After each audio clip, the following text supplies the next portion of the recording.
Tulo ka mga bata nga kauban sa duha ka mga batang nalumos sa gihimo nga septic tank ipaubos sa psychosocial intervention. Ani ang report ni Femari Dumabo.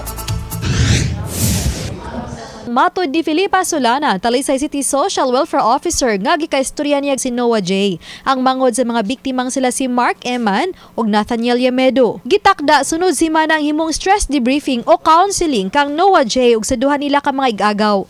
Samtang karong Biyernes pa usab ilubong ang managsuong namatay. Human nalumo sa napundong tubig sa gihimong septic tank diha sa sitio Sayaw, Barangay San Roque.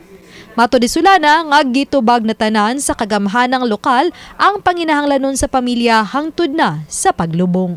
Sa Minterio, kailangan sa Minterio nga under sa city government. So, gi-arrange na to gahapon dito sa caretaker sa Minterio para ma-providean sila og lechon mga bata. Gitug-an ni Police Lieutenant Colonel Randy Caballes nga nagkatagbo na ang tag-iya sa luna di nahitabo ang disgrasya ug ang ginikanan sa mga biktima. Panmatod pa, desidido ng pamilyang Liamedo nga mopasaka og kaso batok sa tag-iya sa luna ug sa nagkaot ug naghimo sa septic tank. Nag-meet na ang parents ug ang katong lot owner.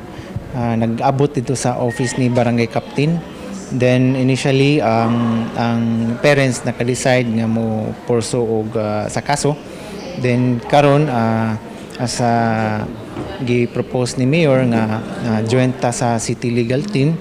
Then karon ang atong investigators sa tuwa karon sa City Hall. Oban ni Cleofer Lumayag, Femari Dumabok. GMA Regional TV Live.